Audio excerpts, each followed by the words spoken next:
Good evening and welcome to this tasting with Royal Mile Whiskies and Old Pulteney Whisky. Very much looking forward to welcoming Malcolm and Lucas in just a moment. To begin with, just a little bit of housekeeping. Firstly, the order of drams. If you have the tasting pack in front of you, starting with the 12-year-old, then we're going to have the 15-year-old, the 18-year-old, and then the 2004 Royal Mile Whiskies exclusive single cask. So that gives you a moment just to lay out your glasses in front of you. Hopefully you have your packs in front of you. If not, if you're just watching live, you're more than welcome. Or if you're watching in the future, the replay, also more than welcome. Hopefully you're pumped full of glorious vaccine and feeling well. Old Pulteney is undoubtedly one of the company's favourite whiskies. It's been among our top sellers, if not our top seller, for a very long time, a couple of decades, and for good reason. It is delicious, fairly priced, lovely single malt. Just to give you a little bit of geography, we've got this lovely map using this famous standard of cartography, the broom, the big brush, and Old Pulteney is way up at the top of that handle in a town called Wick, very, very far north, and a great place to visit. But hopefully we'll give you that feeling that you have visited the place by hearing from, first of all, Lucas. Good evening, Lucas. Good evening, Arthur. Thank you very much for having me tonight. It's a great pleasure. It's really nice to see you again, old pal. So right from the beginning, we're going to talk about Old Pulteney 12-year-old. As I say, a huge seller with Royal Mile Whiskies since before I was even at the company, and it continues to be so. In fact, we've got to mention Betty, haven't we, in the shop, who's one of the ladies who comes in and sells with such enthusiasm and grace this glorious, glorious whiskey, Old Pulteney 12-year-old. And it's a whiskey that you can sell on a approachability, but a distinctive style. Isn't that right, Lucas, with this nice salty edge? Absolutely. I think it's one of those iconic drams, which sort of, while being accessible, while being available, while being always there, sort of since mid-1990s, you've been able to sort of pick it up from, Royal Mile Whiskies or your local specialist retailer, of course, depending where you are sort of in the world.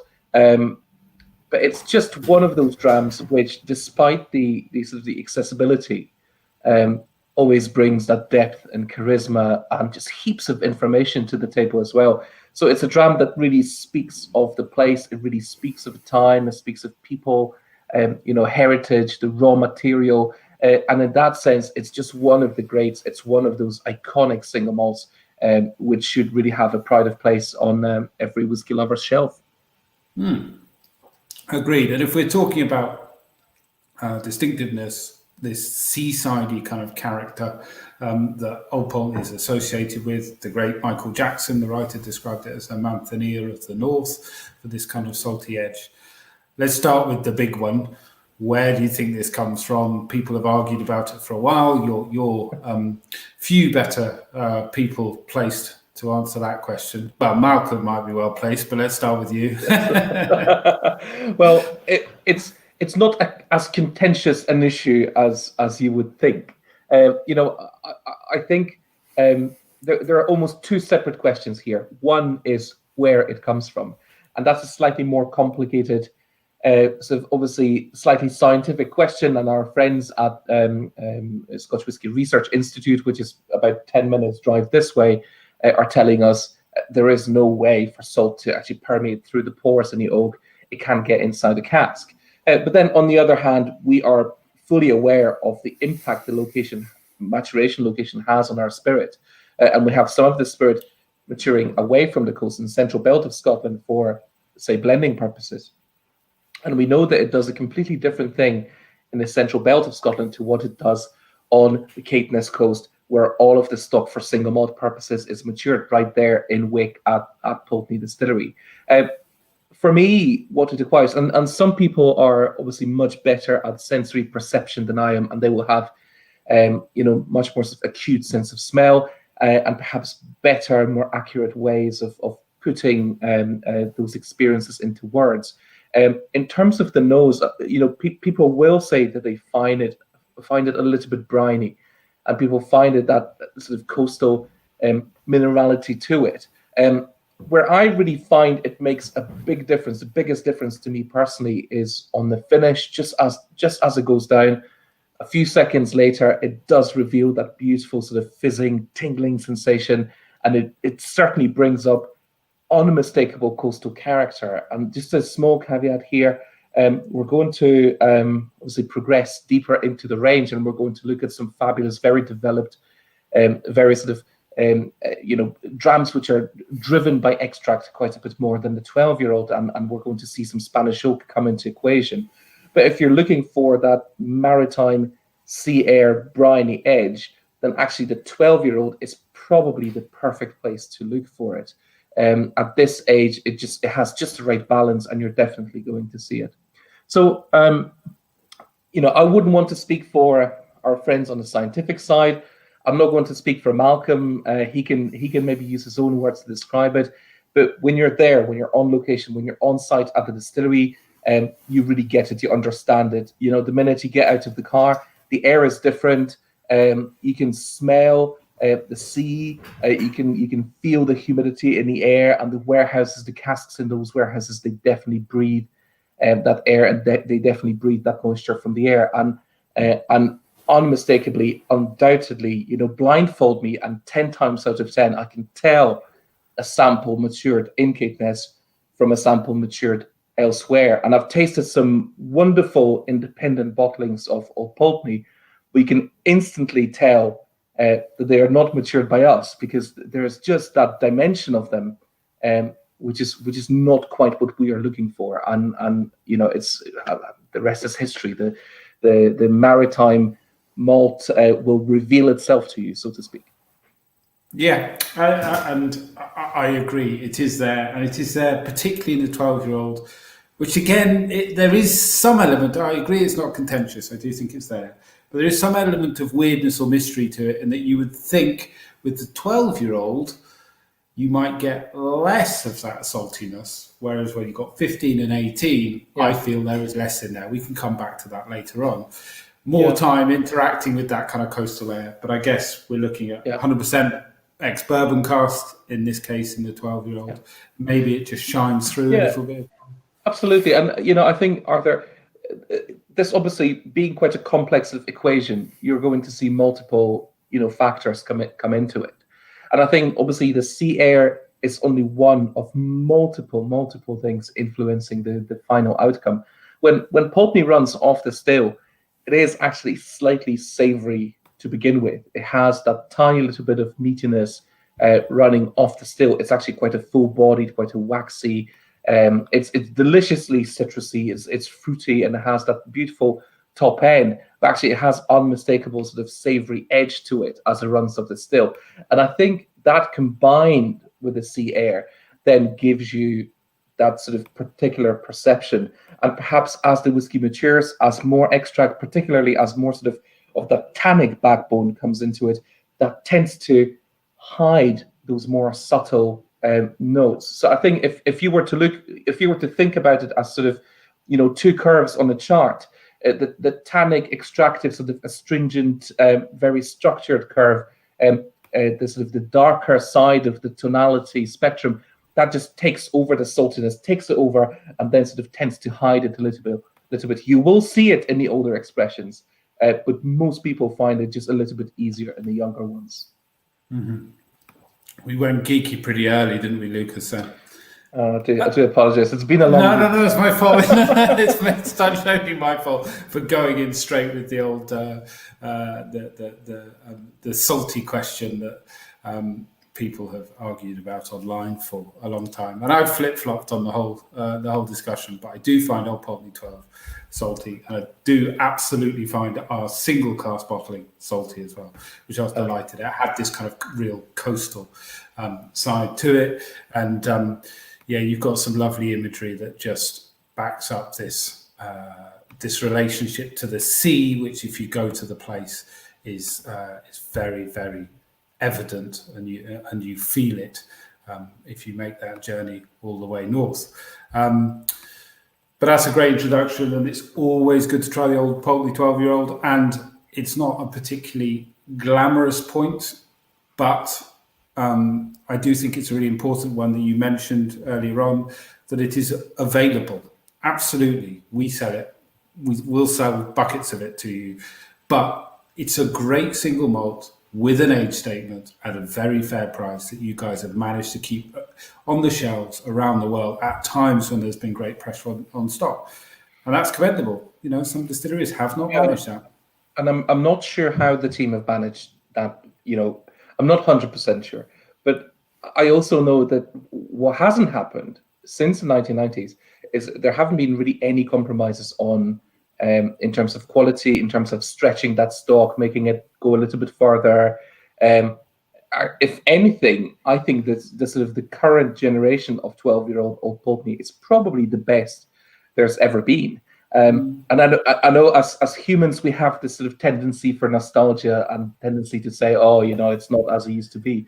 But actually, if you look at it very honestly, and if you look at several sort of generations, and you know, this being a single malt, it will tend to fluctuate a little bit. It's a living, breathing thing, and I think the current makeup of it, the current generation of it is just absolutely cracking.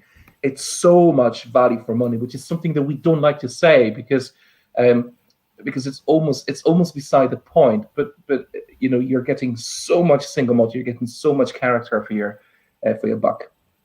Yeah, I absolutely agree, and it is to be commended. Well, I think we're going to switch from modern whiskey geek chat to a little bit of history. So, Lukasz, we'll bring in Malcolm and see you later, Lukasz. Hi, Malcolm.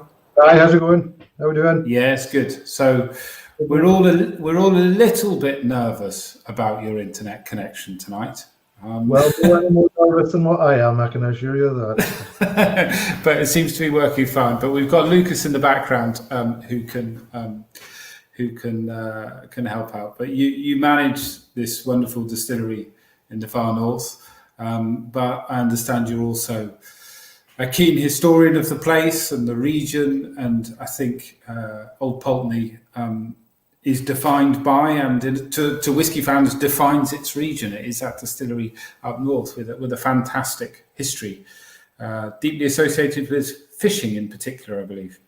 That's right. That's kind of where we grew up. I mean, Wick, many years ago, was just a very small hamlet, and they discovered a lot of herring in the coast, and you know, to exploit that, they had to expand all these small kind of harbours and small fishing hamlets and villages to accommodate the growth and the expansion of the herring industry and the fishing industry. And Wick was very much part of that.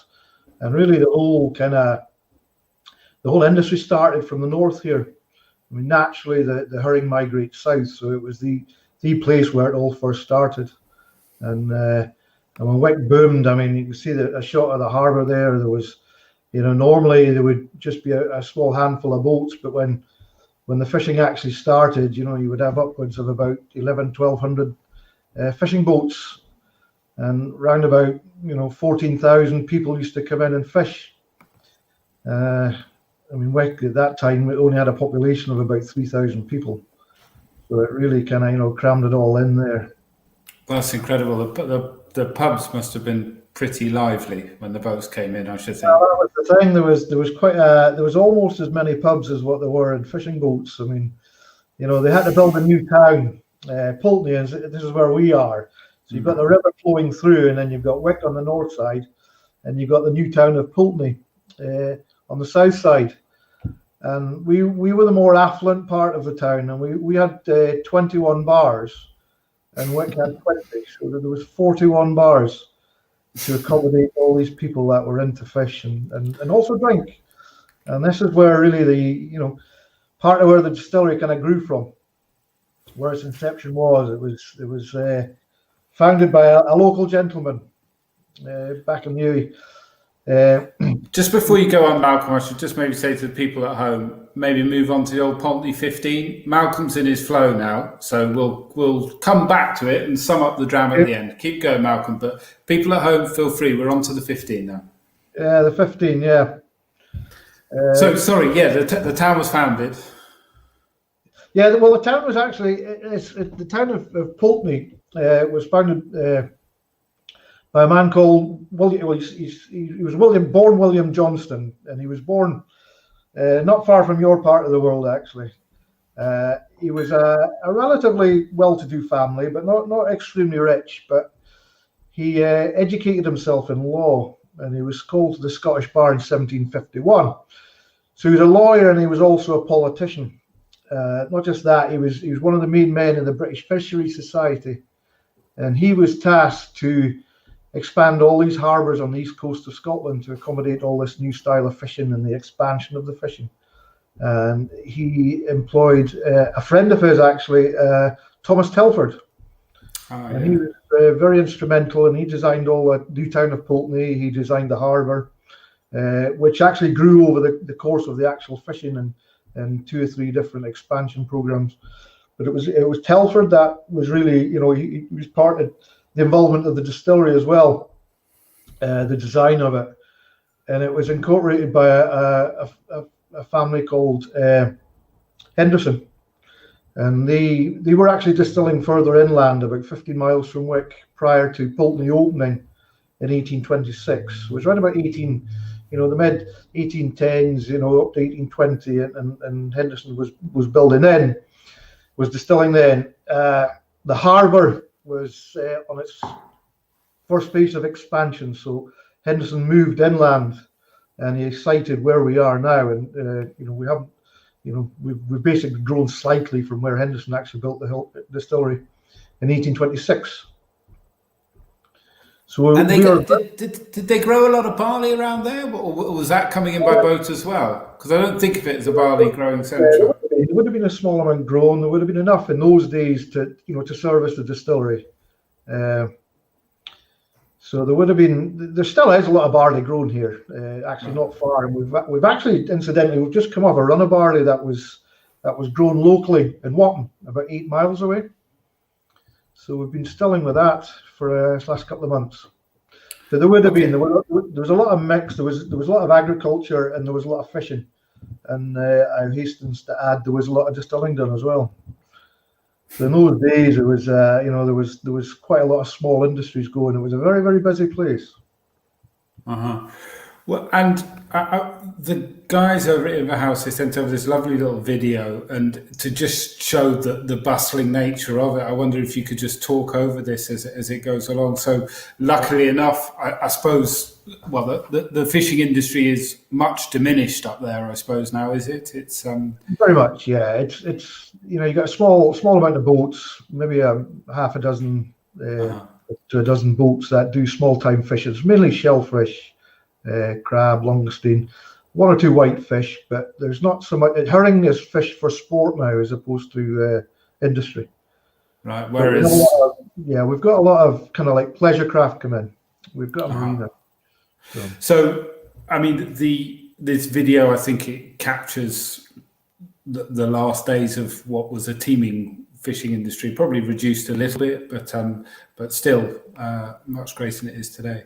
So this is the last part. So these are all the steam drifters heading out and coming back in there. So you can see them. They're all coming in with their catch. So they would go out in the morning, come back in the evening, and there's all the gutters and the packers. See all the barrels there, and emptying the crans of herring into the barrels, and you can see them all just lined up there coming in. So it was a very, very busy place, and that's them packing it in there. So they're loaded from the top, these barrels. And then the crew members there waiting to get catch. They get their payment, paid daily. So that's them loading the crans. That's how they were measured. So in 2 days of fishing, there was 32 million fish caught purely the crans, and that's them loading coal. And you can see the guys walking down the planks there with the coal on their back, and that's them all carrying all the herring guts and them lining up there, and that's the old march. So that's the entrance to the harbour there. That's the salt going in. So we'd roll them out there and just load it up. All done by hand, you can see. So they came from all over, and it wasn't just local boats, but they were all over. A lot of the islands, they would have come up from the south to fish in Wick and gradually, work their way down. So you had some boats that were, great fishers, good skippers, did very, very well, made a lot of money. You had some that weren't so good, didn't really know where the fish were. There was one or two of them. In fact, there was one quite famous one, and they called him the Destroyer. So he was, it wasn't so good at catching fish, but so they named him the Destroyer because his outlook was he was always looking for a sub. But there was all sorts. There was rope makers, sail makers. You can imagine all the spin-off from that as well. And along with all that, and what grew up with all that was the distillery. All the way through all the industry as it grew, the distillery grew with that as well. And it was part and parcel with it. And you can see this is a photograph taken in 1894 from the Johnston collection. 5 generations of photographers photographed in town. So the two doors there, the one on the left is actually the entrance into the what is now the visitor centre, but it was actually the maltings. So the building behind it was the maltings. And you can see the archway on the side was the transfer from the maltings into the barns.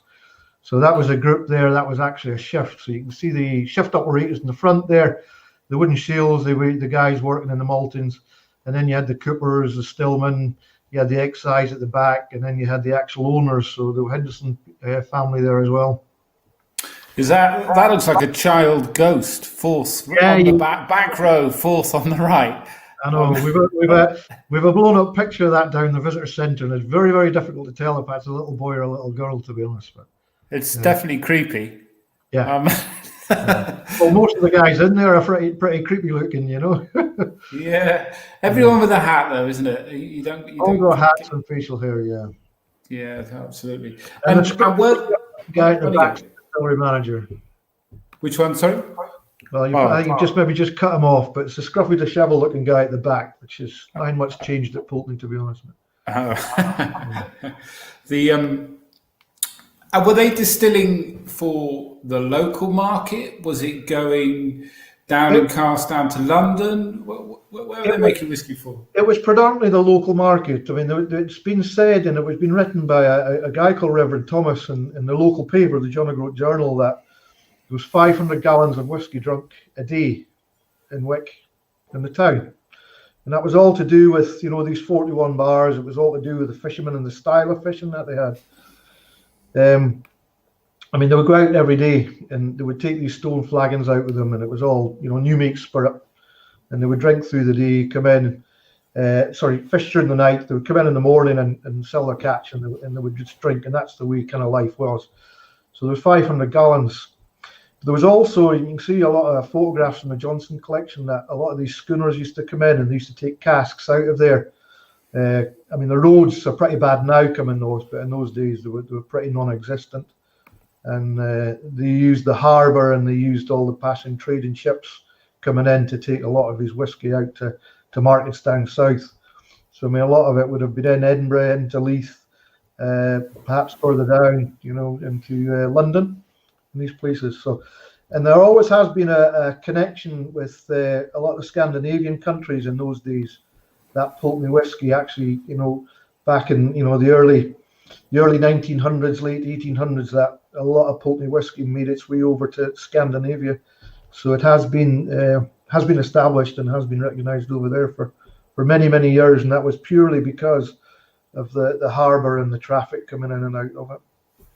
Yeah, I had a few. These come from a friend's collection, but here's a few documents. I suppose this is coming the other way. So this is a letter from a brewer, presumably McKinley Hunter, I think it was. We annex invoice for your weekly hogshead of white yeast. Of this day's on this day's steamer to Leith. So coming up from London, and then that final comment: barley market dull. Yeah, okay.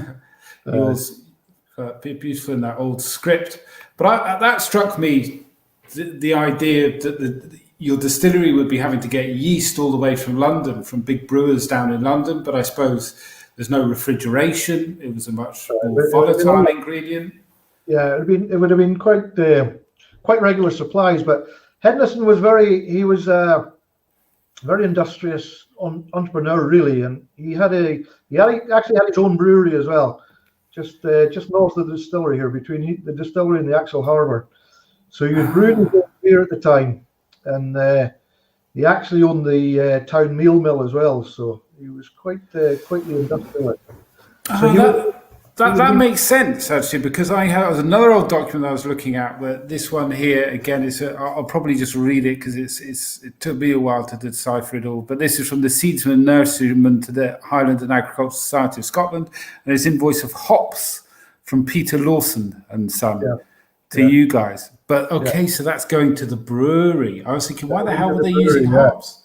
So he would have been harvesting his own yeast as well for the distilleries. So the water source, he was using that one water source for his distillery, his meal mill, and also for the brewery as well. The water source is used today. But did you not have? Was there not a rule about having a brewery and a distillery? I thought, or you just couldn't have it on the same site. You're allowed to own both. There was something in excise laws that used to prevent that, I thought, but he got around it somehow. Possibly, but he certainly did own the two of it. That's interesting. And then there was another one here that I found from selling down into there you go, and it mentions up in the top left there Pulteney Distillery and Pulteney Meal Mills on the same document. So that's a kind of a warning, I think, that the salesman is going to visit. I forget the name of Mr. Sinclair, and he was a trader down there, and he was warning them or politely telling him to be around when he came down on Thursday, and so sent him a little letter that was down in Bonar Bridge. Is that how you say it, Bonar Bridge? Bonar Bridge, yeah, okay. Yeah, one of our other distilleries, Paul Blair. Yeah, so Dornoch and left a bit, isn't it? Yeah, that's right. And here's another guy. This is a bit small, this one. But they're ordering a cask from Langwell, which again is a similar area, I think, isn't it? Langwell, Dunbeath area. Yeah, be as good as to the first opportunity, a 15-gallon cask or thereabouts of your best whiskey.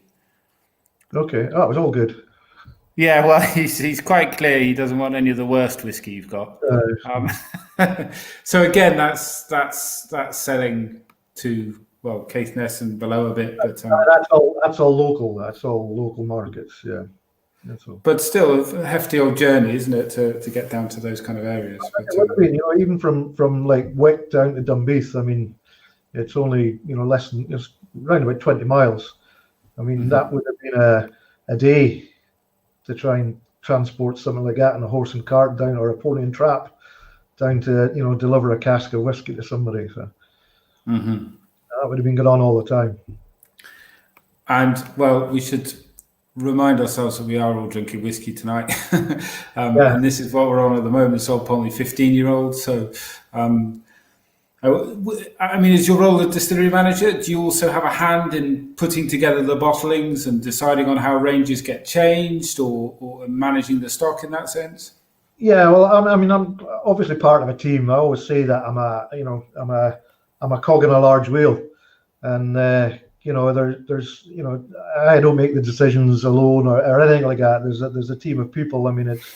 It's looking what people want, stock we have, cask we have. So there's a whole process that is involved in bringing out a new range of whiskies and how they're going to be presented. So I'm just a small part in a big process, but I always say I have the most interesting part, because I'm the one that I'm looking after the whiskies, I'm making it, I'm looking after it, and I'm nurturing it. So for me, it's the most interesting part. I wouldn't say it's the most important part, but it certainly is up there with it. So it's a great part of the whole process, to be honest. Yeah, well, it must be great fun as well, just seeing all these whiskies develop. And the 15 is really lovely. So we're starting to see as compared to the 12-year-old, you're starting to get this sherry cask, Spanish oak cask. Yeah, you're starting to get the influence. roaster influence coming in there. So the 15, it's had what I've done. It's had a mixture of two styles of the maturation there. It started off life in second fill American oak ex-bourbon, and then it's had a period of further maturation in first fill Oloroso Spanish sherry. But it started off life in its American side in rack warehouses where it's just that wee bit higher. And then when I've put it into Spanish, I brought it down and I put it into dunnage, which is the traditional old way of maturing whiskey in dunnage warehouses. It brings on a different dimension to it as well. So there's a very interesting play on your palate with a 15. It's very balanced and it's very smooth. And there you go, as a dunnage there on racks.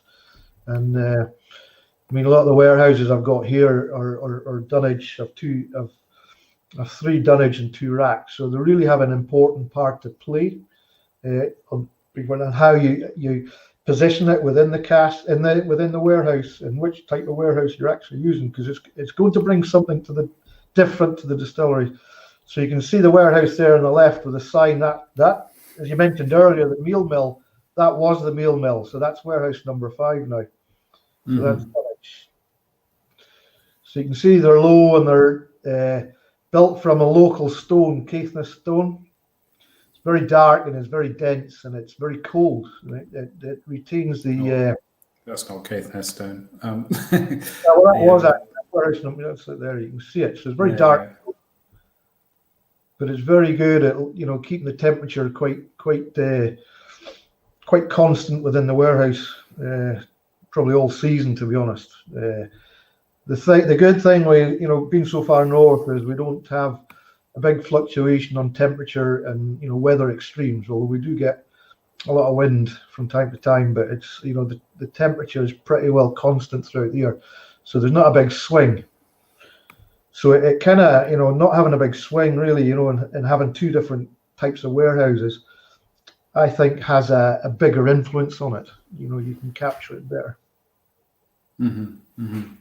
And I suppose, time's racing on, so let's give permission to people to start drinking their 18-year-old if they haven't already, which, again, same type of cask used, ex-bourbon and Spanish oak cask. I started off again in American oak, second fill American oak ex-bourbon, and then again I've transferred it and I've put it into first fill Spanish Oloroso. But this time it's matured all within dunnage warehouse. A lot of this, it's actually warehouse number 6, which used to be the old Maltings, and you see the photograph earlier on with the guys in front of the building. And the kiln was further down on there on the right-hand side. So further down on the right was the kiln. So it's more or less just at the back of where the boys there are at the moment, down to the right. And there's an area in there. When the kiln was removed in the 1950s, I mean, they stopped kilning on site in 1926 when the distillery went silent, and all that kit was removed in the 50s, late 50s, and it never ever worked after they fell silent. And but there's an area in that where the kiln was, and the wall's still very damp to this day, and there's like a mossy kind of growth in a lot of parts of it. But really what it does, it kind of changes the microflora within that certain part of the warehouse. And it's very interesting, as you're walking down the length of the warehouse, and it's quite a long warehouse, how the microflora changes. And positioning these casks for the 18-year-old in there for an element of its time, it really kind of changes that whiskey and brings a different, as I say, dimension to it as well. And it's purely for the time that it's sat in that part of the warehouse. So you've got like an earthiness to it. That's really coming out, and it's capturing that little part of one warehouse. And I can't really emphasize enough how important what parts of a warehouse really brings to what part of the whiskey that you want to impart into it. And right, so you'll move casks around to change their development, or you will pick casks to go to become an ingredient into a vatting because you like a particular style. Or... I mean, you can't. I mean, we can't. We don't have the luxury. I mean, moving large amount of cash around all the time. You just can't do that. Some of it is done, purely as the guys are doing warehouse operations. And then you stumble across something and you think, wow, that's different, and it's probably down to the place that it sat for a while. So. Well, that will lead us nicely on to talk about the single cask in just a moment. But we're already getting a few questions coming in. Jeff is asking, and how many of the 41 pubs are still there? Well, we're tier 1 at the moment, so there's about 5 of them. No, there's not many. I mean, there's a few hotels, but there's only 3 or 4 pubs now. There's not many. Mm-hmm. Yeah, most places. And then this question was Old Pulteney a single malt in the 19th century, and did it go into blends at some point? So I guess was it sold as a single malt? Henderson sold it as a single malt. Dewars owned it for a while, and they sold it as a single malt as well. And then really it was after that. It was in the when the distillery went silent in 1926, which there was prohibition in the town at the time. I was going to say mentioning the pubs again reminded me you did actually have prohibition. From 1922 to 1947, there was prohibition, so there was absolutely no drinking of no pubs at all, and so the distillery closed in 1926, and really after that, when the distillery started up again, it was independent bottlers, and really what we were producing for, because we changed owners, and we became part of a big kind of empire, and Hiram Walker, they bought Pulteney, and they were using Pulteney in their blends basically. Mm-hmm. So it was really independent bottlers until we did our own proprietary bottling and launched it in 1997. Mm-hmm. Just briefly coming back to prohibition, so it was a prohibition elected by the people of the town, effectively, just for that town, so that they took a vote themselves to ban all sale of alcohol within the town. That's right. Yeah. I mean, really. I mean, as I mentioned earlier, there was a very heavy drinking culture at the time. There was so much whiskey drunk in a day. The temperance movement in the US was also getting very, very big, and the Scottish councils, and I believe there was about 600 councils in Scotland at the time in the 1920s, had the opportunity to go for a vote, for whether the area or the council was to go dry or stay wet, and that was the terminology. You have to have a certain percentage of the voting population to come out, and the vote had to be, I think 60% of the voting population had to come out, and it had to be a 60% vote for either way. The publicans of the 41 bars, actually, they had a happy hour to encourage all the fishermen to come out and vote, and it went against them, because you can imagine all these guys are standing in a pub selling cheap alcohol. They do not want to go out and vote. So anyway, the vote went against them.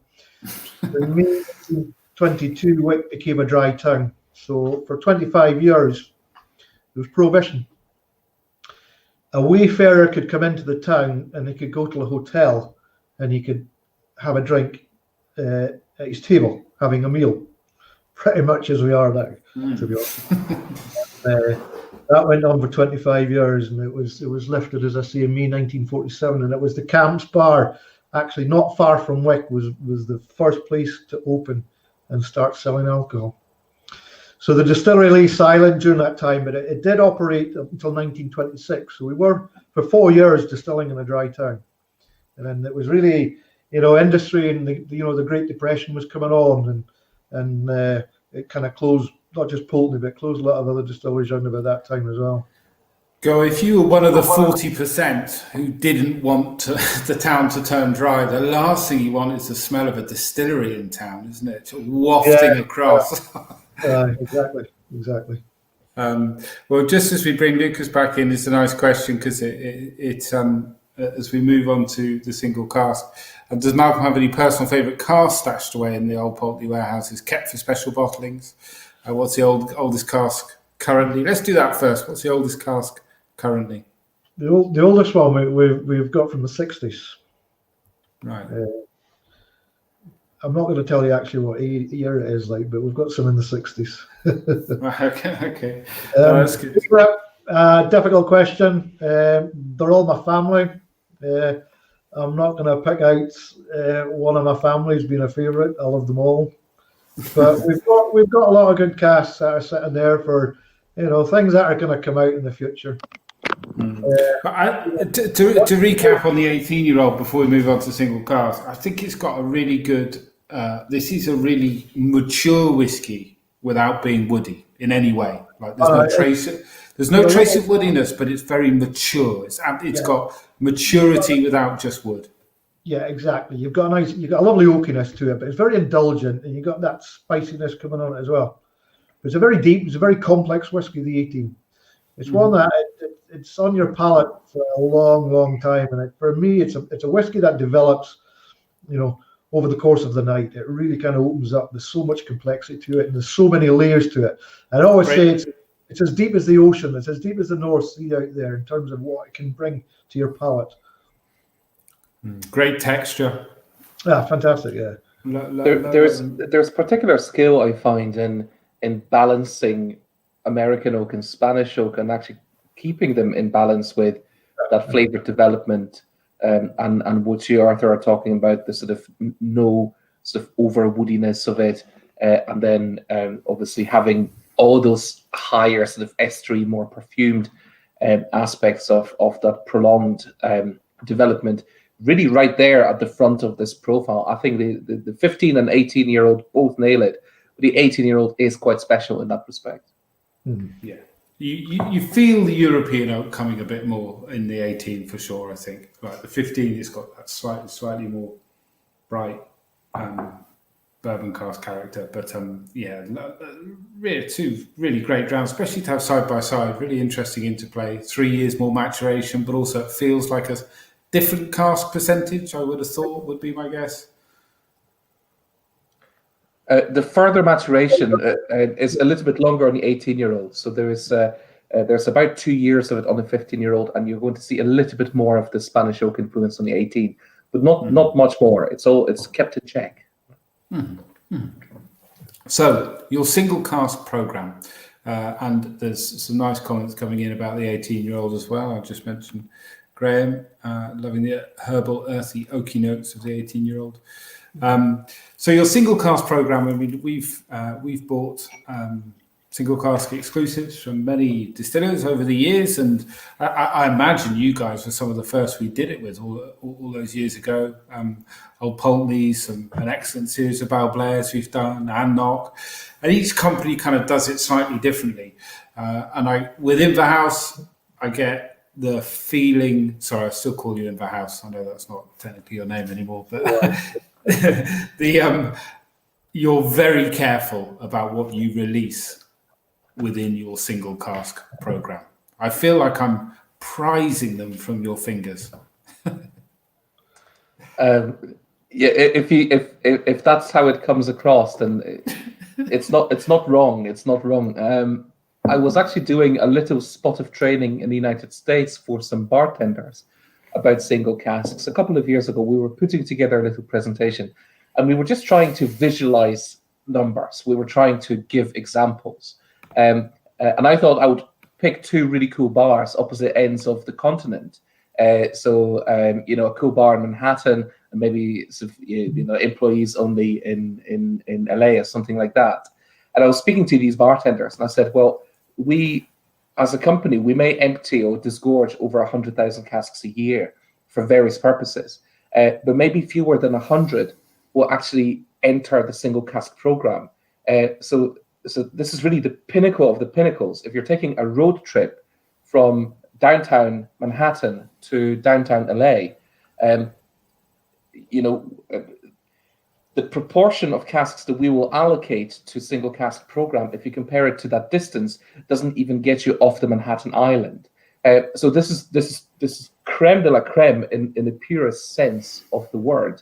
But then the work that Malcolm and the team do in identifying and selecting these casks and nurturing them, that's sort of part of their black arts. And Malcolm, you're just keeping your eye on them on casks, and every now and again, if you find something unusual or exceptional, or what are the criteria that make you think this cask should go into a single cask program? Yeah, if you're gonna do a single cask bottling like you have, with the 2004 that you've got, I mean, you want something that is setting itself aside from your norm, your core range, your 12, your 15, your 18. I always like to have something that's maintain its identity of being Pulteney, but it's something different. And it's casks are all different. I mean, as Lukasz was alluding to, I mean, you fill 100 casks, all identical. There's one of them possibly that's going to set itself aside after a number of years, and for whatever reason, who knows how, and it's in its manufacture of the cask, or it's just that certain position, there's something different about it. And it's my job here at the distillery is to find that cask and identify that, and then as I say, it's bringing into part of the team there that that we've got something to offer, but it's something with its own identity. Really, is what I'm looking for. Mm-hmm. And the way you do it is actually quite different to other distillers. From a buyer's perspective, I don't know if you're aware of this, but some distillers, they go, great, you want a single cask, here's 8 samples, and you kind of pick your favourite, and we go through, and I would normally whittle it down to 3, and then go to a few key staff members, give them a blind tasting, separate, isolated. So I'd pick my favourite 3, I'd vote, and then we'd make it quite democratic. You guys, 1 sample, take it or leave it. It's very nerve-wracking, I must say. And no criticism of you guys in terms of the way you do it. It's just very, very different. It's just you have decided that this is the cask for Royal Mile Whiskies. And we once did decline a sample, not Old Pulteney. It was a different one of your distilleries. And it was... it felt like quite a brave thing to do. Respectfully, we disagree. We don't think. And it had this whiskey had an incredible nose. Oh, like a nose to die for. But the palate was really, really disappointing. So we kind of said no to that one. But this one was easy. Old Pulteney, sherry cask, single sherry cask. There have been very few. And not only that, extremely interesting as well. It's a unicorn. Really distinctive cask character, but equally still with that distillery character there as well. It's boldly a sherry cask, but it hasn't masked distillery character. And so for me, I was delighted. Thank you. Yeah, well, it's such a relief to be able to say yes. Yeah, well, maybe there is another conversation in there. If you want to change the way that we talk about these things, that we have these discussions, and that's something we're always willing to discuss. No. It's entirely up to you guys. I don't mind at all. Like we do genuinely feel lucky to be offered a cask. We know that not everyone gets the opportunity to look at a cask, and you guys know your stock better than anybody, and. It's just incredibly exciting and nerve-wracking when you get that sample, praying that you agree that it's delicious, but I think it always is. You'll maybe agree. I mean, you mentioned that you sort of democratize the process, and you obviously need your team on board with these various important releases and products. But would you agree that sometimes you just know if something is right for you or not from the first? So after first few seconds, and I'm sort of asking because having seen Malcolm at work with his stock, and also having sort of seen and worked alongside, being sort of privileged to work alongside sort of key members of our blending team. So Stuart Harvey, our master blender, Mark Williamson, our blender, Claire Breslin, who looks after the lab.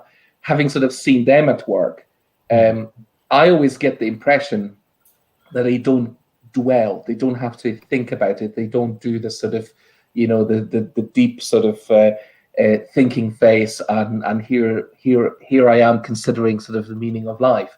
But it's almost in sort of an instantaneous feedback which comes after 10,000, 100,000, 500,000 sort of samples nosed, and then somehow it all falls into your head into this incredible map, this sort of flavor picture, where you know instantly where something belongs. And do you find, Arthur, that you do sometimes have these interactions with spirits? Absolutely. Does it make you smile? Does it? Do I get excited? Do I get giddy? Do I feel like a little kid again? I love whiskey. I love the distilleries and the people and the place that make it. So when you get a single cask sample from old Pulteney, you're really excited, and if that excitement follows through when you've got it in the glass and you're smiling and you're happy and you can't wait to get it in the bottle, you don't think twice. Yeah, with the few things, like, for example, that one sample I did reject for a different distillery, I was just left with this feeling of disappointment of a distillery that I loved. So you just know that that's kind of wrong. And with that one, I think I checked with someone else and said, what do you think? They agreed with me. Whereas this old Pulteney, I loved it, showed it to a few other people, they're excited, and away we go. So yeah, like, you just know, you have to be so excited to get it on the shelf. Yeah. It's like my job distilling. I mean, there's a procedure for doing it, but I always say, to make good whiskey, you do it with your senses. You sight, you sound, you smell, you touch, you feel, and it's like that comes out in the whiskey and the bottle.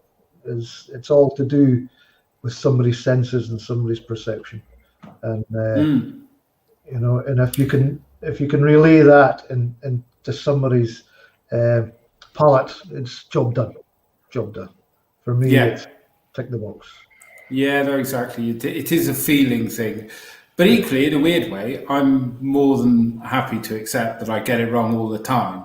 It's just, you go with your first reaction, Exactly. and then you might have got it wrong, and people might disagree with you. And that's why when you put whiskey on the market that you think, I'm so excited about it, and someone gives it 6 out of 10, you're like, what? How can you, we just put things on the market, on our shelves that we think are a 9 out of 10, every single time. Sometimes plenty of people are going to disagree with us, but our present sort of cultural obsession with sticking a number on everything is infuriating at times, especially if you know the sort of the background of everything that goes into it, and then someone some 18-year-old kid comes up and says on Instagram, this is 6 out of 10. He's like, what does that mean? Did you start as a 20-year-old blogger for Edinburgh Whiskey Blogger? Never in my life have I put a number against a review, but that is my background. That's a fair comment. But going back to the sample, I don't know if you've added water, but I added just a few drops of water. I have, and it's fireworks. The things which are happening in this glass right now are just incredible. So if you'll excuse me, I'm going to have to go and order myself one from the website. Just give me a minute. Well, you got time. Don't worry. That was the other nice thing. It was a big cask as well. Malcolm, thank you for choosing us a big cask. You're welcome. It takes the pressure off all this kind of people rushing to get a bottle because it might go up in value or it might sell out quickly. This feels like, it's got a bit of age to it as well. So it's, it's above 100 quid. It's cask strength. It feels like actually it'll be on the shelves for a little bit of time. It's selling really well, but it being such a big cask, we're comfortable that nobody needs to race. We can do this tasting. People can try it. People can get used to it and decide whether or not they want a bottle. It's great. So not such a scramble. All its life in warehouse number 4, actually. Right. It's matured the whole of its life in warehouse number 4. This cask, it sat in the same position all its life and never moved. Warehouse number 4 used to be a cooperage in the days of the herring fishing, and it's just right opposite my office. And that cask sat there all its life and doing wonderful things inside. And there you go. Is it the Dunwich? Is it the Dunwich across the road? the small dunnage across the road. Yeah. Yeah. Okay. And did you try it a few times in its life, or did you try it towards the end of it before it's bottled? And well, you notice the spirit and you notice the cask before the two of them come together, and then basically you leave it for a number of years, and depending on the cask, and then you give it a try, and then this is when you're gonna, you suddenly discover then, okay, this is going to be, this is going to be something different, and then maybe things you don't do that on a Monday and then see what's going to be like on a Friday. So you're going to leave it a few more years and then go back, just have a nose, just have a preview of it, and then just let it carry on doing its work. Leave it alone. Malcolm, didn't your daughter get married in that warehouse? Yeah, she got married in the warehouse. Not far from that cask, actually. I was just thinking about that. I thought, was that the exact spot? That cask was at my daughter's wedding now.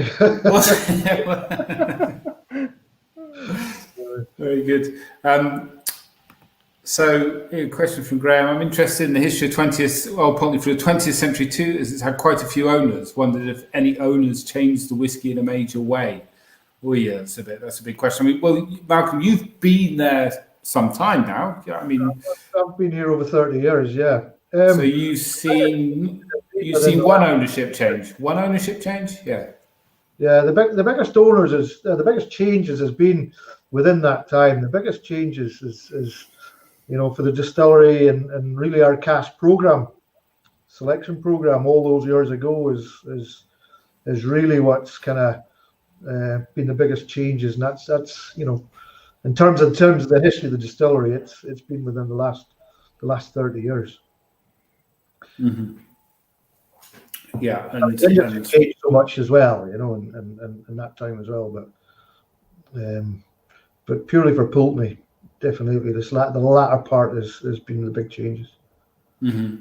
And a focus on it as a single malt.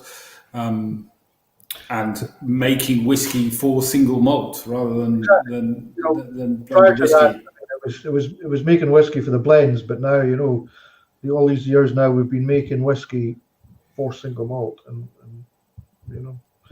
that brings about not so much change in the way you're making the spirit, but the cask buying policy, presumably. The selection of the cask that we fill, what we're looking for, what we're looking at, that's all come more into focus these past quite a number of years. Whereas prior to that, and previous owners in the past, it's never been like that. It's a case of making whiskey, put it into a cask, and get it into a blend. I mean, a lot of distilleries were doing that back in the days. But sure. I think we don't talk about our wood policy nearly enough sometimes. And I think it's one of the most important parts of the whole process is your wood policy. It has to be. I mean, if your wood policy is not right, your whiskey's not right, and it's the simple thing about it. So it really has to be right, and it's also and right in the terms of selecting the wood and selecting the type of cask and where it's from. That has to suit your whiskey. It might suit my whiskey and it might suit somebody else's, and that's the interesting thing, and that's what makes us all different. Mm-hmm. In fact, a quick question from Graham: does Old Pulteney still go into any blends today? Well, presumably Hankey Bannister, which is your own company's blend. Yeah. Mm-hmm. Yeah. The proportion is a lot less than what it used to be. Obviously, with Pulteney growing. Absolutely, yeah. And we're all being a little bit coy in describing this single cask whiskey. We're on the hour mark, which is what we were targeting towards. I mean, we should probably finish up soon, but does anyone want to put some descriptors onto this? PL2809 says that the cask dram is absolutely gorgeous, unctuous nectar. I agree with that. Unctuousness, particularly with a bit of thyme and a little bit of water. I think this is thick, honeyed heart to this dram. But also, I think you have this coastal, beachy kind of style. I think of it as like Yeah. A beachy style, but also this so that spirit character, but also this sherry cask character also. We talk about the sort of salted caramel note a lot in context of Pulteney, and I think here from this particular sherry cask, you just see that incredibly caramelized, very unrefined, very intense sweetness right through the bottom of it. For me, that really forms the foundation of this dram. It's that Muscovado sugar sweetness, but it's unmistakably coastal at the same time, and it's a beautiful combination, very unusual, and certainly one of the most sort of beautifully sort of left field, sort of happy to be different Old Pulteneys that I've tasted in a long time. But still Old Pulteney, which is great. Toffee caramel. One of the notes I was thinking of was I think it was my dad once made homemade brown bread ice cream, which sounds like a weird thing, but it is a weird thing. But it is delicious. But you kind of cook the brown bread, I think, in a kind of caramel thing, and then it goes into the ice cream. And this takes me back to a bowl of brown bread ice cream. Yeah, so super. I'm really, really delighted with this cask. So thank you very much, guys. Malcolm, any other comments on the dram before we say goodbye? Well, labour of love. As I say, it's been with me for a large part of my life, but it's an absolute blinder. It's a cracker, and I would say, it's looking for unicorns, and I found one definitely in that one, and there's no question about that. There's such a complexity to it, as I say, and it's not a cliche, but it's as deep and complex as the North Sea, which has a big influence on what we do. Malcolm, I'm quite surprised that you resisted temptation to keep this one back for the handful at the distillery, because I know you're guilty of snatching. I have to do it. Arthur, I'm going to bring you to Wick. Yeah. You have in your hand. Say again? Put it to your ear. Right, okay. Well, I've got earphones on, but... Take the earphone off. Can you hear the sea? Oh, yeah, I can, yeah. Can you hear me? Can you hear my wife shouting on me? Malcolm, where are you? That's right. Right. And it's probably time for everyone's tea as well. So past tea time, indeed. Yeah, exactly. So, guys, thank you very much for Malcolm for finding this cask and letting us put our name on it. It makes us very, very proud, and also for taking the time tonight, both of you, to talking to our customers and whiskey fans in general. I hope you have a lovely rest of the evening and really appreciate your time. Yep. Thank you very much. Thank you. Thank you again for having us. Cheers. Oh, no problem. Cheers, Lucas. Cheers, Malcolm. Great. Well, I'm delighted with those whiskies, and thank you very much for joining us. This may be our last one, I think, before Christmas. There's some talk we might have a little surprise one, but we'll announce that. It depends on something getting bottled in time, or a couple of things getting bottled in time. But thank you again for joining us, and I hope you enjoyed hearing from Malcolm and Lucas. Cheerio. Good night.